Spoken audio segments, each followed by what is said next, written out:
Hi friends, அடுத்த promo என்னன்னு பார்க்கலாம். இப்போ ஆல்ரெடி நீங்கள் ப்ரொமோவில் பார்த்துருப்பீங்க. குட்டி காவேரி பார்த்தீங்கன்னா எமோஷனலாக நான் எங்கள் அப்பா கிட்ட போகணும் அப்படின்ற மாதிரி சொல்லிட்டுருக்காங்க. இன்னொரு சைட் பார்த்தீங்கன்னா சித்தப்பா ராகவ் இருக்கிற அட்ரஸை வந்து எனக்கு தெரியும் விஜய் அப்படின்னு சொல்லி கூப்பிட்டு போகிறாரு. அங்கே போய் பார்த்தா குழந்தைய கிடையாது. இதை பார்த்து விஜய் சித்தப்பா எல்லாருமே ரொம்பவே டென்ஷன் ஆயிடுறாங்க. இருந்தாலும் பார்த்தீங்கன்னா அந்த காரோட நம்பர் எனக்கு தெரியும், அதை வச்சு நம்ம ட்ராக் பண்ணலாம். ஏன்னா சிசிடிவி கேமராவில் காரோட நம்பர் இல்லை. சித்தப்பா வந்து காரோட நம்பர் நோட் பண்ணியிருக்காரு. அவர் தான் பார்த்தீங்கன்னா ஒரு இன்ட்டு கொடுக்குறாரு. அவரோட ஹெல்ப் மூலமாக தான் வந்து குழந்தைய கண்டுபிடிக்கிற மாதிரி ட்ராக் வந்து மூவ் பண்ணியிருக்காங்க. ஸோ காஞ்சிபுரம் டு சென்னை இந்த போகிற லொக்கேஷனில் அந்த காரை ட்ராக் பண்ணி இவங்க போகிறாங்க. அன்றைக்கி நைட்டே பார்த்தீங்கன்னா நம்ம விஜய் வந்து குழந்தைய வந்து கண்டுபிடிக்கிறாங்க. இந்த மாதிரியான ஒரு அப்டேட் தான் வந்திருக்கு. இருந்தாலும் ஆல்ரெடி அந்த லாரி மூமெண்ட்லாம் வச்சுருந்தாங்க, நம்ம சொல்லியிருப்போம் இல்லையா, எதுக்கு அது வச்சுருக்காங்க? விஜய் காவேரி வர காரை வந்து ராகவ் வந்து ஆக்சிடென்ட் மறுபடியும் பண்ண போகிறாரா?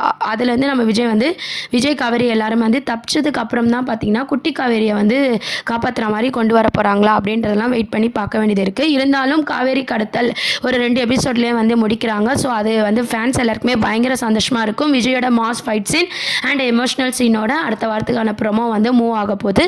என்ன தான் இருந்தாலும் குழந்தை அழும்போது பார்த்தீங்கன்னா ஃபேன்ஸ் எல்லாருக்குமே ரொம்பவே கஷ்டமாக இருக்குது. கூடிய சீக்கிரம் வந்து விஜய் வந்து கண்டுபிடிச்சிடுவார். 2 எபிசோட்லேயே வந்து இந்த எபிசோட்ஸ் வந்து முடிச்சிடுவாங்க. ஸோ யாரும் பயப்பட வேண்டாம். இதெல்லாம் வந்து அடுத்த அப்கமிங் ப்ரொமோவாக இருக்குது. இதை பற்றி உங்கள் கருத்துக்களை கீழே கமெண்ட் செக்ஷன் சொல்லி சேனலை மறக்காமல் சப்ஸ்கிரைப் பண்ணுங்கள். தேங்க்யூ.